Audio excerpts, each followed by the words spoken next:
এই কবরের মধ্যে যাওয়ার পরে নামাজের হিসাব হবে কি হবে না? দেবীপুর গ্রামের মানুষের মনে হবে না। কোনো উকিল নাই যাকে আপনি ঘুষ দিতে পারবেন। কবরের মধ্যে আপনি হাজী সাহেব, আপনারও হিসাব হবে। আপনি মাওলানা সাহেব, আপনারও হিসাব হবে। আপনি মীর মুফতি সাহেব, আপনার হিসাব হবে। এমন কোন চান্দু বেটাই নাই কবরের মধ্যে হিসাব দেওয়া ছাড়া এক কদম জান্নাতে বা জাহান্নামে যেতে পারবে। পালাইবা কহি যাইয়া রে মানুষ, লুকাইবা কহি যাইয়া। পালাইবা কহি যাইয়া রে মানুষ, লুকাইবা কহি যাইয়া।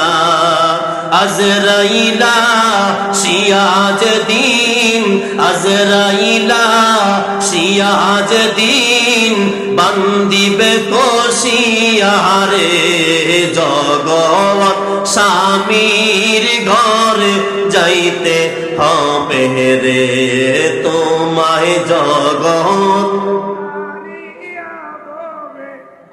সাদাকাল্লাহু মাওলানাল আযীম ওয়া সাদাকা রাসূলুহুন নাবিয়্যুল হাবিবুল কারীম ওয়া নাহনু আলা যালিকা মিনাশ শাহিদিন ওয়াশ শাকিরিন والحمد لله رب العالمين. التائبون العابدون الحامدون السائحون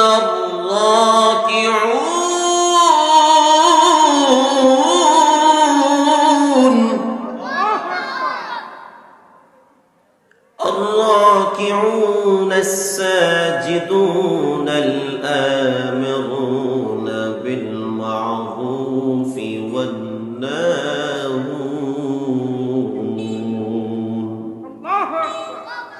আল্লাহ সুবহানাহু ওয়া তাআলা এই আয়াতের মধ্যে ঘোষণা করলেন আত-তাইবুন আল-আবিদুন আল-হামিদুন। আল্লাহ পাক বলছেন, বান্দা, পৃথিবীতে চলন্ত অবস্থায়, বসবাসরত অবস্থায় তুমি যত গুনাহ করেছো বান্দা, তোমার কোনো টেনশন নাই, তোমার কোনো ভয় নাই, তোমার কোনো চিন্তা নাই। এ বান্দা, আমি আল্লাহ তোমাকে ঘোষণা করলাম আত-তাইবুন, আমি আল্লাহর কাছে তওবা কর, তোর জিন্দেগীর সব গুনাহ মাফ করে দেব। আপনার গুনার খবর আপনার যদিও মনে না থাকে, এই গুনাহগুলো আমার আল্লাহ সুবহানাহু ওয়া তাআলা আপনার কাঁধের মধ্যে দুজন ফেরেশতা দিয়েছেন। একজনের নাম কিরামান, আর একজনের নাম হলো কাতিবিন। একটু আওয়াজ দিয়ে বলবেন, ডান পাশের ফেরেশতার নাম কি? বলেন না, আওয়াজ দিয়ে বলেন না। আর বাম পাশের কাতিবিন। হাদিস শরীফের মধ্যে ঘোষণা আসছে, দুনিয়াতে থাকা অবস্থায় যত ইবাদত করেছেন, যত সওয়াব করেছেন, যত নামাজ পড়েছেন, যত রোজা রেখেছেন, হজ করেছেন, যাকাত দিয়েছেন, সদকা আদায় করেছেন, দুনিয়ার কেউ যদিও না দেখে, যিনি দেখেছে তিনি কে? আওয়াজ দিয়ে বলেন, তিনি কে? আবারও বলেন, তিনি কে? তিনি আমার আল্লাহ। শুধু তাই নয়, যত প্রকারের অন্যায় করেছেন, অত্যাচার করেছেন, যত প্রকারের ব্যভিচার করেছেন, বেইনসাফি করেছেন, জুলুম করেছেন, নির্যাতন করেছেন, সুদ খেয়েছেন, ঘুষ খেয়েছেন, দুনিয়ার কেউ যদিও না দেখে, যিনি দেখেছে তিনি কে? যত কিছু করবেন দুনিয়ার কেউ দেখে না, কেউ দেখে না।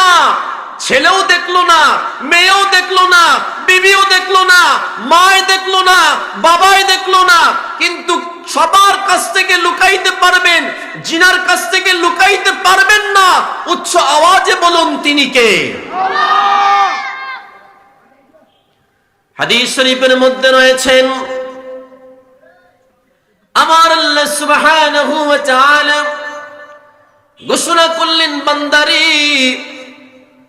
যত গুনাহ করেছো তোমার কোনো টেনশন নাই, যত গুনাহ করেছো তোমার কোনো ভয় নাই। আল্লাহু গফুরুর রহিম, বান্দারে আমি আল্লাহ তোকে ক্ষমা করার জন্য বসে আছি। আত্তাইবুন, এ বান্দা আমি আল্লাহর কাছে তওবা কর, আমি আল্লাহর কাছে তওবা কর, আমি আল্লাহর কাছে তওবা কর। বান্দারে আমি আল্লাহর কাছে তওবা করতে দেরি তোর তওবা কবুল করে তোর জিন্দেগীর সব গুনাহগুলো আমি আল্লাহ মাফ করতে দেরি করব না। তাহলে গুনাহ করেছেন, ক্ষমা চাইবেন কার কাছে? আল্লাহর কাছে। কিন্তু ক্ষমা যে আপনি চাইবেন, তওবা যে আপনি করবেন, ক্ষমা যে আপনি চাইবেন, তওবা যে আপনি করবেন, ক্ষমা কিভাবে চাইবেন, তওবা আপনি কিভাবে করবেন?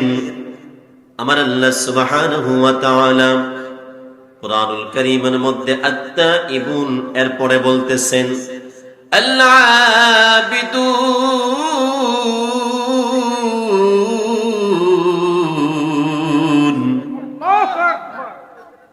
এ বান্দা তওবা করবি আমি আল্লাহর দরওয়াজায়। আল-আবিদুন, ইবাদতের মাধ্যমে আমি আল্লাহর দরওয়াজায় তওবা, ইবাদতের মাধ্যমে আমি আল্লাহর দরওয়াজায় তওবা করবি। আল-আবিদুন, আমি আল্লাহর দরওয়াজায় ইবাদতের মাধ্যমে তওবা করবি। 3 নম্বরে আমার আল্লাহ ডেকে বলতেছেন আল হামিদুন, এ বান্দা তোরে আমি আল্লাহ যত কিছু দিয়েছি, ছেলে দিয়েছি, মেয়ে দিয়েছি, সন্তান আদি দিয়েছি, নাইরাত্তর দিয়েছি, তোকে টাকার মালিক বানিয়েছি, পয়সার মালিক বানিয়েছি, সম্পদের মালিক বানিয়েছি। আমি আল্লাহ তোরে হাত দিয়েছি, পাও দিয়েছি, জিহ্বা দিয়েছি, চক্ষু দিয়েছি। আমি আল্লাহ তোরে কথা বলার মতো শক্তি দিয়েছি। এ বান্দা আল হামিদুন, আমি আল্লাহ তোরে যত কিছু দিয়েছি সব কিছুর জন্য আমি আল্লাহর দরওয়াজায় শুকরিয়া আদায় কর।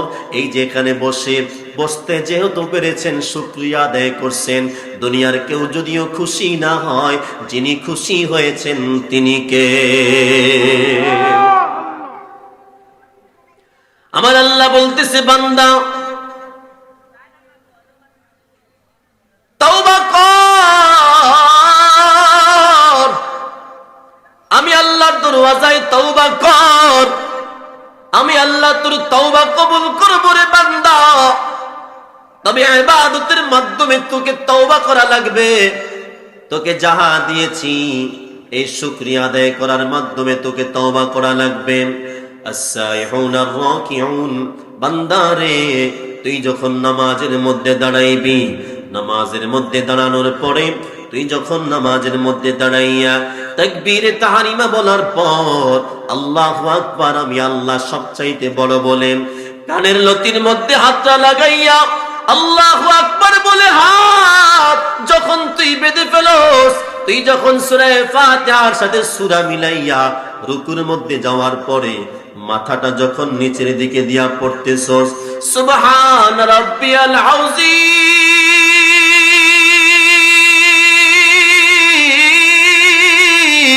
সুবহান রাব্বিয়াল আযীম, সুবহান রাব্বিয়াল আযীম।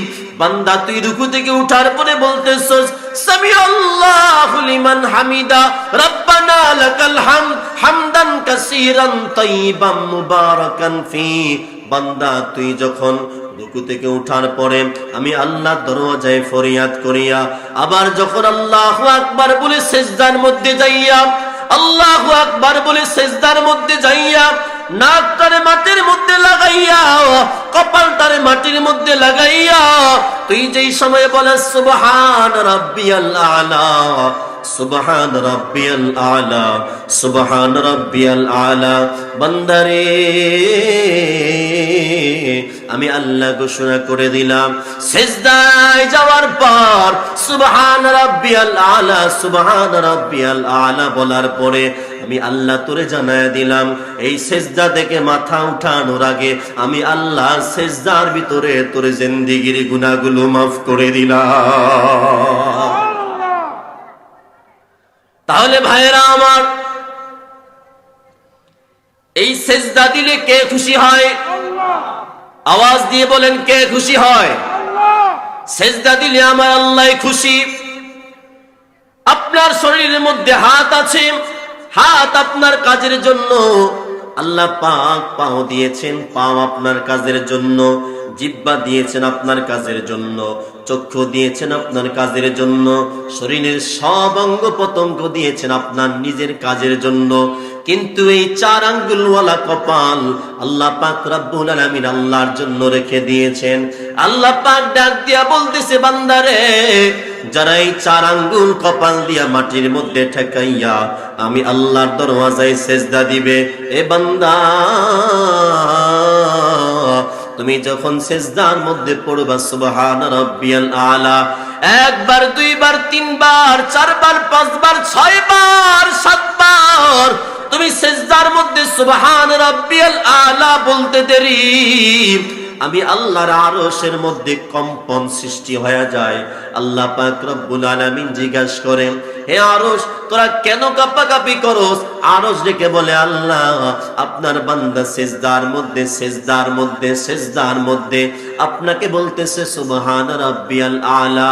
আল্লাহ, আমরা আরো সেই মুহূর্তে আপনার বান্দার জন্য সুপারিশ করলাম, আপনার বান্দায় জিন্দেগিতে যত গুনাহ করেছে সব গুনাহগুলো আপনি মাফ করে দেন।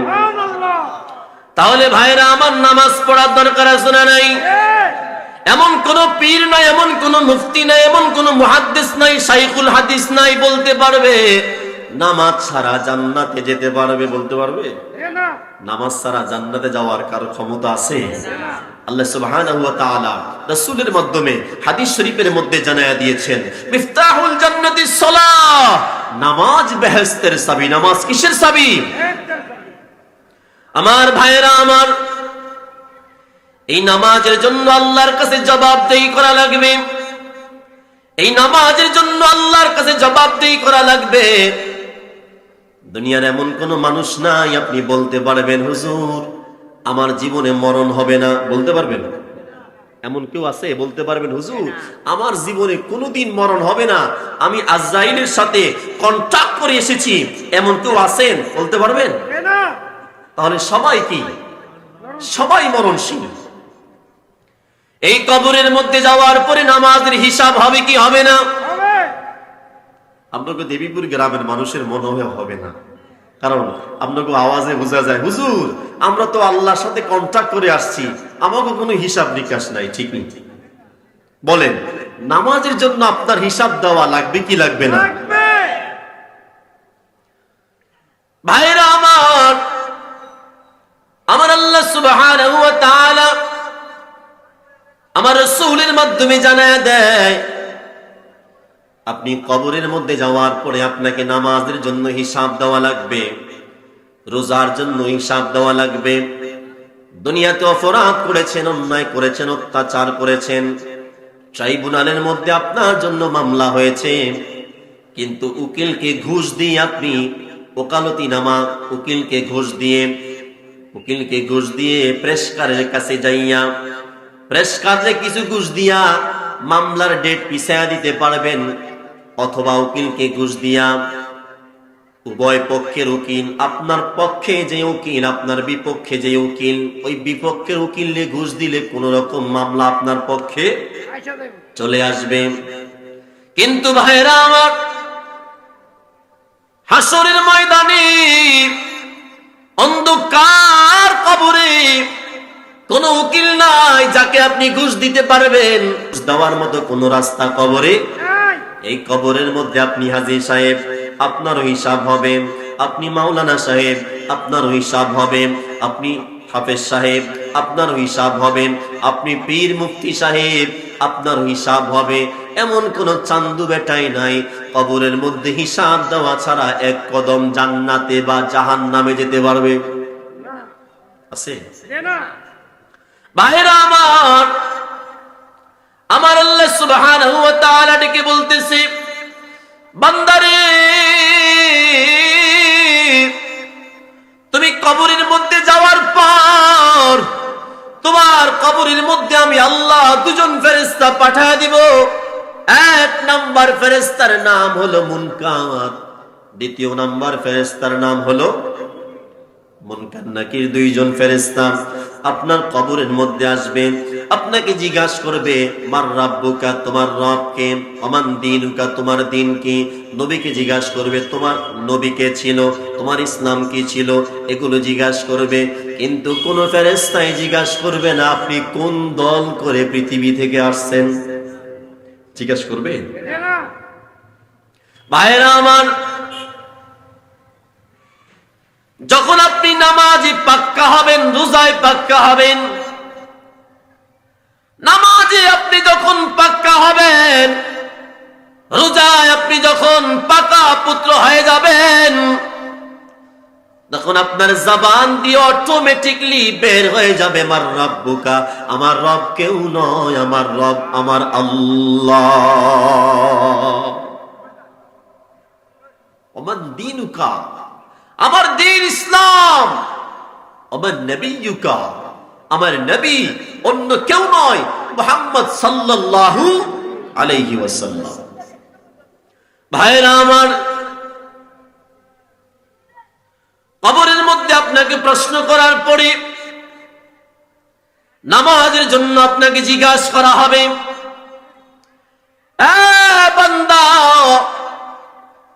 তোমার নামাজের অবস্থা কি, তোমার নামাজের অবস্থা কি? তুমি ফজরের নামাজ পড়েছো কিনা, তুমি জোহর পড়েছো কিনা, আসর পড়েছো কিনা, মাগরিব পড়েছো কিনা, ইশার নামাজ পড়েছো কিনা? এগুলো জিজ্ঞাসা করবে কি করবে না? করবে বলেন না, জিজ্ঞাসা করবে কি করবে না? করবে এখন আপনি যদি নামাজি না হন, একবার চিন্তা করে দেখেন, ছোটবেলায় মক্তবের মধ্যে যখন পড়াশোনা করতেন, মক্তবের মাওলানা সাহেব, কারি সাহেব, মৌলভী সাহেব ডেকে বলতে, বাজান রে তুমি যদি নামাজ না পড়ো, এক ওয়াক্ত নামাজ ইচ্ছা করে কাজা করলে 2,88,000,00,000 বছর জাহান্নামের আগুনে। এই হাদিসটা শুনছেন? মক্তবে সবাই শুনছেন? হ্যাঁ, শুনছেন কিনা? মক্তবের হুজুর বলেছে, বাজান আমার, যারা ইচ্ছা করে নামাজ কাজা করবে, এক ওয়াক্ত নামাজের জন্য 2,88,000,00,000 বছর, লক্ষ বছর জাহান্নামের আগুনে জ্বলা লাগবে। এবার একটু চিন্তা করো রে দেবীপুরের মুসলমান, এবার একটু চিন্তা করো, তোমার হায়াতের জিন্দেগিতে তুমি কত ওয়াক্ত নামাজ কাজা করেছো? তোমার হায়াতের জিন্দেগিতে তুমি কত ওয়াক্ত নামাজ কাজা করেছো?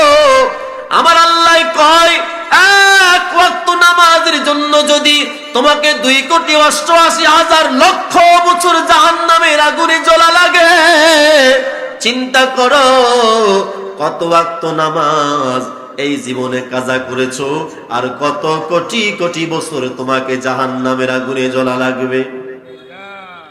আজকে বাসায় যাইয়া মাথার মধ্যে বালিশটা মাথার মধ্যে লাগাইয়া চিন্তা করবেন জীবনে কত ওয়াক্ত নামাজ কাজা করেছেন। যদি আপনার মনে বাড়ি মারে, আমি জীবনে বহু ওয়াক্ত নামাজ কাজা করেছি, বাবা মরার কোনো বয়স নাই, আপনি মনে মনে ভেবেছেন মনে হয় 2 বছর, 3 বছর, 5 বছর, 10 বছর পরে আজরাইল আলাইহিস সালাতু ওয়াস সালাম আপনার জান কবজ করবে। মরার কোনো বয়স আছে? ভাইরা আমার, পালানোর মতো কোনো রাস্তা নাই। মনে মনে ভেবেছেন মনে হয় সামনে আরো 5 বছর বাঁচবেন, 10 বছর বাঁচবেন, সন্তান বিয়ে করাবেন, মেয়েকে বিয়ে দিবেন, বেয়াই হবেন, মেয়ের বাড়িতে যাবেন, মনে মনে ভেবেছেন না না না, আপনার এই মনের খোরাক সত্য হতে পারে, আবার মিথ্যাও হতে পারে। ভাইরা আমার, পৃথিবীতে আসার সিরিয়াল আছে। আপনার বড় ভাই পৃথিবীতে আসার আগে আপনি ছোট ভাই আসতে পারেন নাই।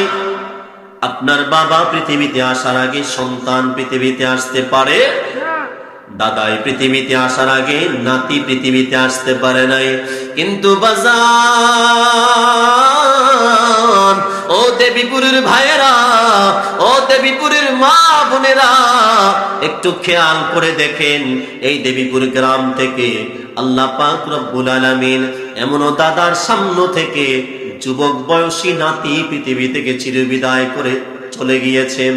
আল্লাহ পাক রব্বুল আলামিন বাবার সামনে থেকে সন্তানকে নিয়ে গিয়েছে, মায়ের সামনে থেকে সন্তানকে নিয়ে গিয়েছে। এই খেলা দুনিয়ার কারো নয়, এই খেলা যার, আওয়াজ করে বলুন তিনি কে? আর জোরে বলুন তিনি কে? বিশ্বাস আছে না নাই? কার কার বিশ্বাস আছে? হাত তুলে দেখান। নারায়ে তাকবীর। আওয়াজ হয় নাই। আল্লাহ কি ডাকতে কষ্ট হয়? তাহলে একটু আওয়াজ দিয়ে বলুন নারায়ে তাকবীর, নারায়ে রিসালাত। দেবীপুর দরবার শরীফ, আল কোরআনের আলো, আল হাদিসের আলো, কোরআন সুন্নাহর আলো, মাহফিল যেখানে, ওলি আল্লাহ যেখানে, নামাজ রোজা যেখানে, সুদ ঘুষ যেখানে, আল্লাহ কবুল করুন। ভাইয়েরা আমার, দেবীপুরের ভাইয়েরা, বাবার আগে সন্তান পৃথিবী থেকে আমার আল্লাহ নিয়ে যায়, দাদার আগে নাতি পৃথিবী থেকে আমার আল্লাহ নিয়ে যায়। চিরদিনের জন্য কেউ কোনোদিন পৃথিবীতে আসে নাই। তবে ভাইয়েরা আমার, এমনও মানুষ আছে এই পৃথিবীতে বহু অত্যাচার করেছে, বহু অন্যায় করেছে, মনে মনে ভেবেছে আমি লক্ষ কোটি টাকার মালিক হব, অট্টালিকা করব, দালান কোঠা বাড়িঘর করব। না না না, অনেক সন্তানের বাস্তবায়ন হয় নাই। রাস্তা দিয়ে চলার সময় গাড়ির নিচে পড়ে যুবক মারা গিয়েছেন, এরকম খোঁজ খবর দেশে আছে না নাই? একটু আওয়াজ দিয়ে বলেন আছে না নাই? ভাইরা আমার,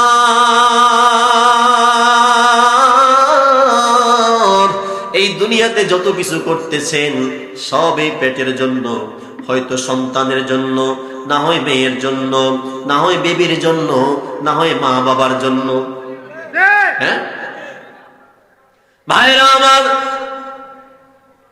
সব কিছুর জবাব কঠিন মহাহাসরের দিনে মালিকের দরওয়াজে আপনাকে পরিপূর্ণভাবে দেওয়া লাগবে।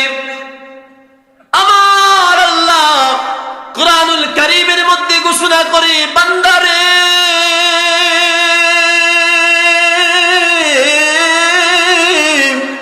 আমি আল্লাহ কুরআনুল কারীমের মধ্যে ঘোষণা করে বললাম, ফামান ইয়ামাল মিসকালা যাররাতিন শাররান ইয়ারা ওয়া মান ইয়ামাল মিসকালা যাররাতিন খায়রান ইয়ারা। বান্দা, যত কিছু করছো সব কিছুর হিসাব আমি আল্লাহর দরওয়াজায় তোকে পরিপূর্ণভাবে দেওয়া লাগবে।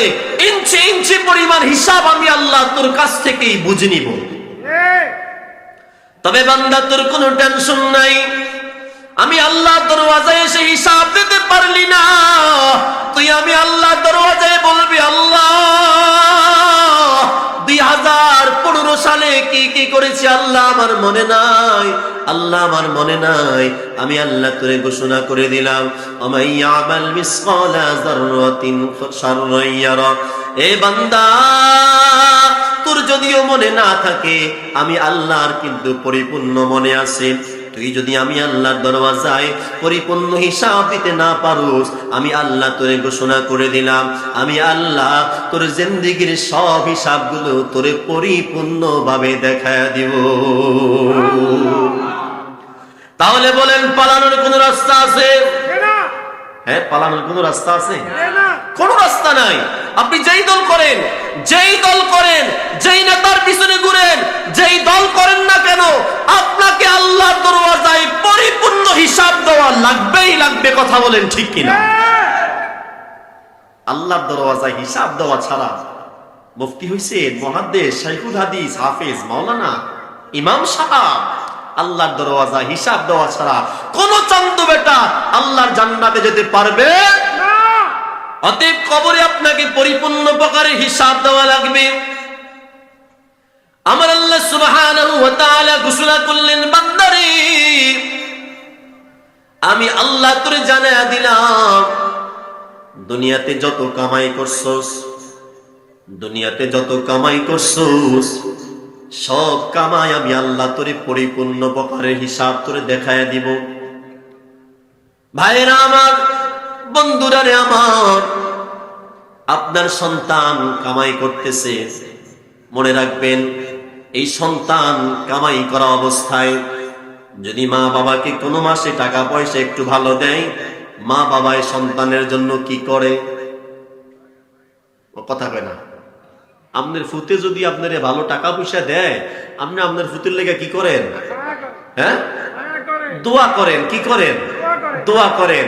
আর কোনো একটা মাস ফুলাই বিদেশ থেকে টাকা পাঠাইতে পারছে না, কোনো অসুবিধা হইছে, এই একটা মাস যদি মা বাবারে যদি টাকা পয়সা পোলাই না দিতে পারে, এই যে কত রকমের গজব পোলার উপরে ঘরের মধ্যে শুরু হয়ে যায়, আছে না নাই? বলেন, আছে না নাই? আমার আল্লাহ সুবহানাহু ওয়া তাআলা ডেকে কয়, আপনার সন্তান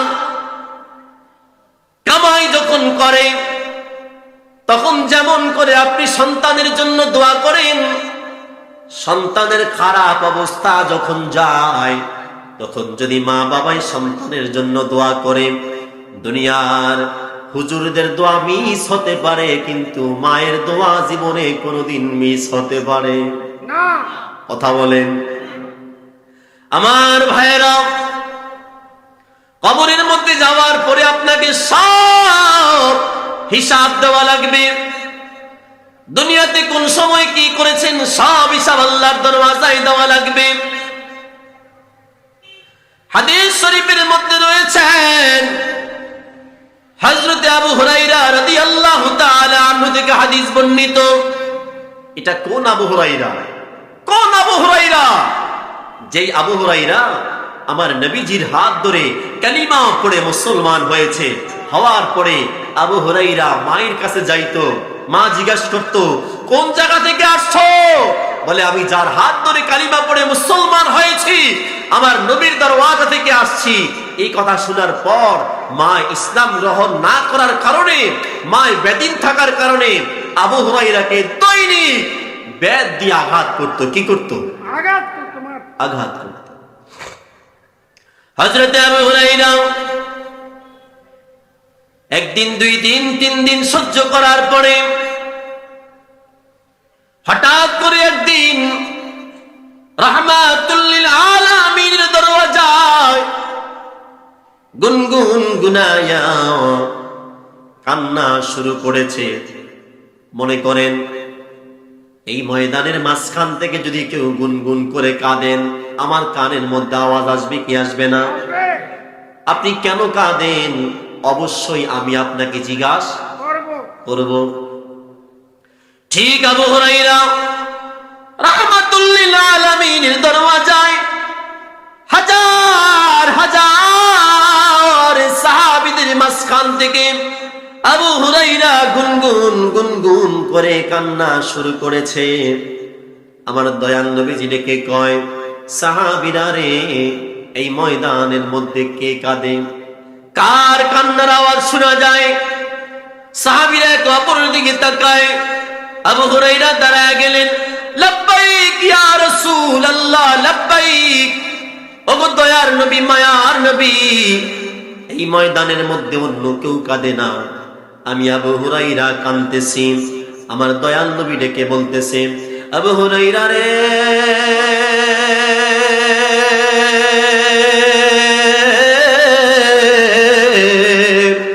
এই আবু হুরায়রা, কেন কাঁদো?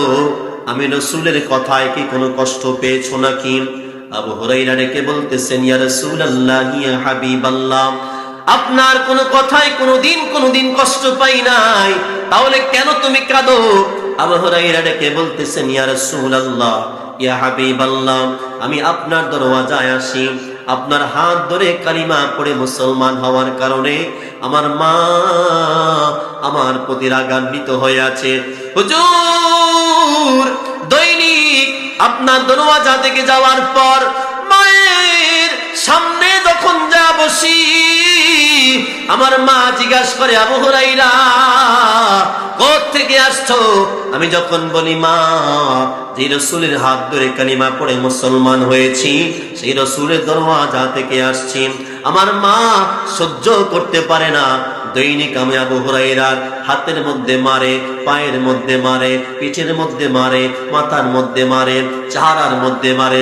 হুজুর, আপনার হাত ধরে কালিমা পড়ে মুসলমান হওয়ার কারণে আমার বুঝি এই শাস্তি। হুজুর, আপনার কাছে আমার একটা দরখাস্ত, যদি আপনি এই মুহূর্তে আল্লাহর কাছে আমার মায়ের জন্য একটু দোয়া করতেন, আমি আবু হুরায়রা মনটা শান্তি হয়ে যেত। নবীর কাছে বলার পরে রাহমাতুল লিল আলামিন হাত বাড়াইলেন। হাত বাড়ানোর সাথে সাথে নবীর সাহাবী আবু হুরায়রা পঙ্খিরাজ ঘোড়ার মতো একটা দৌড় দিয়া দিল। আবু হুরায়রাও দৌড়ায়, পিছন দিক দিয়া সাহাবীরাও দৌড়ায়। ডেকে বলতেছে, আবু হুরায়রা, তুমি কেন দৌড়াচ্ছ? কেন দৌড়াচ্ছ? তুমি বলছো নবীজিকে দোয়া করার জন্য। আমার নবীজি রাহমাতুল লিল আলামিন দুটো হাত তুলে আল্লাহর কাছে তোমার আম্মার জন্য দোয়া করতেছে, কিন্তু আবু হুরায়রা, কেন তুমি দৌড়াও? কি সমস্যা? আবু হুরায়রা ডেকে কয়, বন্ধুরা রে আমার, নবীর সাহাবীরা রে আমার, আমি আবু হুরায়রা কেন দৌড়াই জানোনি? আমি দেখতে চাই আমি আবু হুরায়রা আগে কি আমার মায়ের কাছে যাইয়া হাজির, নাকি আমার রাসূলের দোয়া আমার মায়ের দরওয়াজায় যাইয়া হাজির। আবু হুরায়রা দৌড় দিয়া যাইয়া ঘরের সামনে যাওয়ার পরে দেখতেছে মা বসে আছে। অন্যদিন যাওয়ার পরে মা মেজাজ গরম করে আবু হুরায়রার দিকে তাকায়, আজকে বলতেছে, বাবা কোত্থেকে আসছো? কয়, মা, প্রতিদিন যে রাসূলের দরবার থেকে আসি, আজকেও তো সেই রাসূলের দরওয়াজা থেকে আসছি। সুবহানাল্লাহ। মা ডেকে কয়, আবু হুরায়রা, তুমি যেই রাসূলের হাত ধরে কালিমা পড়ে মুসলমান হয়ে গিয়েছো, ও আবু হুরায়রা, আমি তো তোরে অনেক মারছি, আমি তো তোরে অনেক মারছি, আমি তো তোরে অনেক আঘাত করেছি। আবু হুরায়রা রে, আমার মনের মধ্যে রাসূলের জন্য মায়া আসছে। এই মুহূর্তে আমি মা রাসূলের হাত মোবারক ধরে কালিমা পড়ে মুসলমান হয়ে যেতে চাই। সুবহানাল্লাহ। আবু হুরায়রা চোখের পানি জড়জড় করে ছেড়ে দিয়ে কাঁদে। ডাক দিয়া কই, মা, ও মা, জানুনি এটা আমার এমন নবী, এটা আমার এমন নবী। মা, অন্য অন্য দিন আপনার কাছে আসার পরে আপনি আমাকে মারতেন, কিন্তু আজকে রাহমাতুল লিল আলামিন দুটো হাত তুলে আল্লাহর কাছে দোয়া করেছে, আপনার জন্য দোয়া করেছে, আল্লাহ পাক যেন আপনাকে ইসলামের জন্য কবুল করে নেয়। মাগো, আমি দৌড় দিয়ে আপনার বাড়ির মধ্যে আসার আগে আমি দেখতেছি নবীর দোয়া আল্লাহ পাক কবুল করে আপনার বাড়ির মধ্যে পাঠাইয়া আপনাকে ইসলামের জন্য হেদায়াত করে দিয়েছে। ভাইরা আমার, সেই আবু হুরায়রা রাদিয়াল্লাহু তাআলা থেকে হাদিস বর্ণিত, সাহাবীরা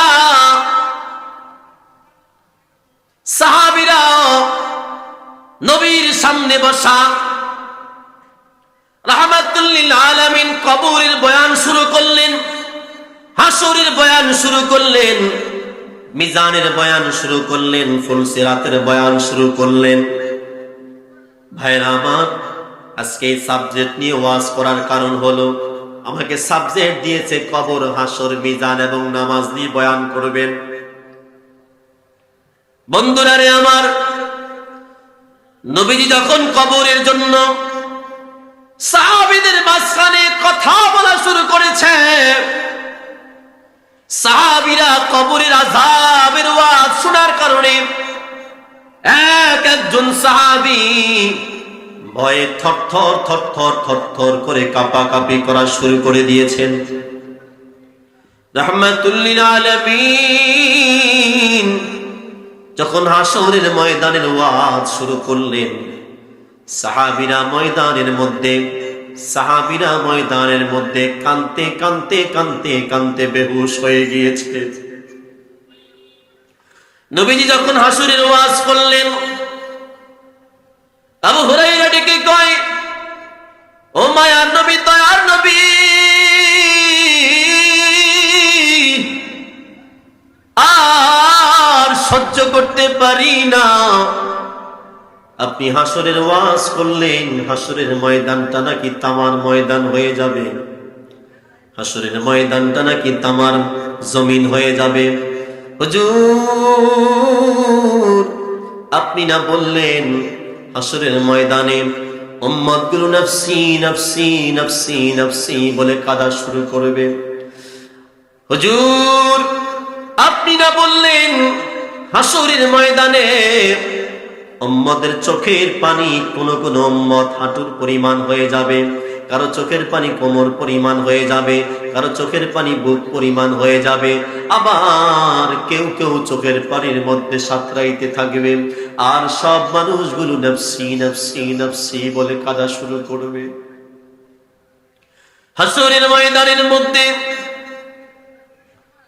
সবাই বলবে, বাঁচাও বাঁচাও বাঁচাও। কেউ বাঁচাইতে পারবে না। আদম সফিউল্লাহ সুপারিশ করতে পারবে না, মুসা কালিমুল্লাহ সুপারিশ করতে পারবে না, ঈসা রুহুল্লাহ সুপারিশ করতে পারবে না, ইব্রাহিম খলিলুল্লাহ সুপারিশ করতে পারবে না। মানুষগুলো নফসি নফসি বলে কাঁদা শুরু করবে। ফেরেশতারা পর্যন্ত উম্মতি মুহাম্মাদীর কান্না দেখে তাদের চোখেও পর্যন্ত পানি চলে আসবে। ফেরেশতারা ডেকে বলবে, ও আল্লাহর বান্দা, আজকে হাসরের ময়দানে কি তোমাদের এমন কোন মানুষ নাই তোমাদের জন্য সুপারিশ করনেওয়ালা? আজকে হাসরের ময়দানে তোমাদের জন্য কি এমন কোন মানুষ নাই তোমাদের জন্য হাউজে কাউসার দেনওয়ালা? ও আল্লাহর বান্দা, তোমরা যে নফসি নফসি নফসি নফসি করতেছো, যাও তোমাদের বাবা আদম সফিউল্লাহর কাছে যাও। চলে যাবে আদম সফিউল্লাহর কাছে, কোনো সাড়া পাওয়া যাবে না। আদম সফিউল্লাহ বলবে মুসা কালিমুল্লাহর কাছে যাও। চলে যাবে মুসা কালিমুল্লাহর কাছে।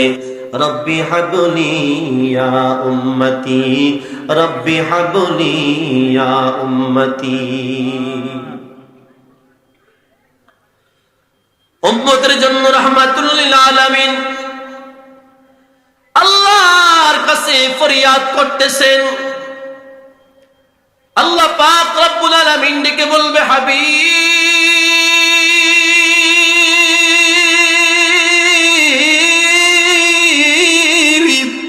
আল্লাহু আকবার, ও হাবিব, আপনি সিজদা থেকে মাথা মুবারক উঠান, আর সিজদার মধ্যে কাদা লাগবে না।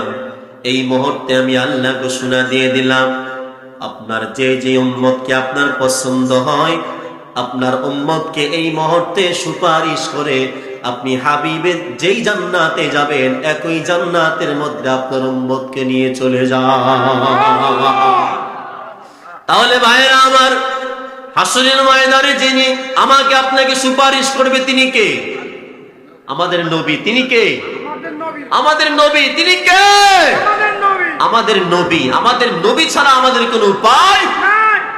হাউজে কাউসার যিনি পিলাবে তিনি কে? আমাদের নবী। তিনি আমাদের নবী।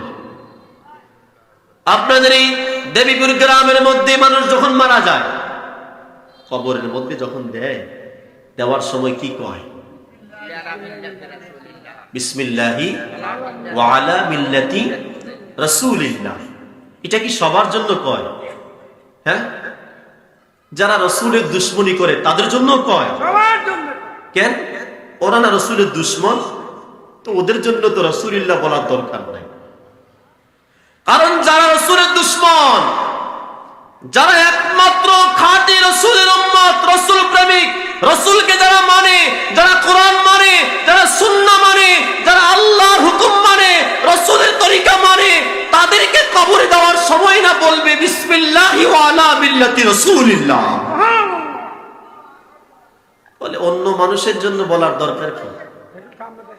বুঝে দুনিয়াতে যতই বাটপারি করে, কবরের মধ্যে যাওয়ার পরে ওই দিন কোনো বাটপারি চলে? ভাইরা আমার, বলতেছিলাম তাহলে কবরের মধ্যে আমাকে আপনাকে হিসাব দেওয়া লাগবে। এই সংসারের জন্য এত কষ্ট করলেন, কামাই রুজি করলেন, ছেলের জন্য কষ্ট করেছেন, মেয়ের জন্য কষ্ট করেছেন, বিবির জন্য কামাই করলেন, ছেলে মেয়েরকে ভালো রাখার জন্য কামাই করলেন, এত কিছু করলেন, সব কিছুর হিসাব দুনিয়ার জমিনের মধ্যে আপনাকে দেওয়া লাগবে না। কিন্তু যেদিন আপনি কবরে যাবেন, সেই দিন অবশ্যই অবশ্যই আপনার সহপরিবারের জন্য যত কিছু করেছেন সব কিছুর জন্য হিসাব কার দরওয়াজায় দেওয়া লাগবে? আল্লাহ। একটু আওয়াজ দিয়ে বলেন, কার দরওয়াজায়? একটু জোরে বলেন, কার দরওয়াজায়? আরে সংসারে সংসারে কো ওইরা ববে গো, করিলি না বন্দেগি,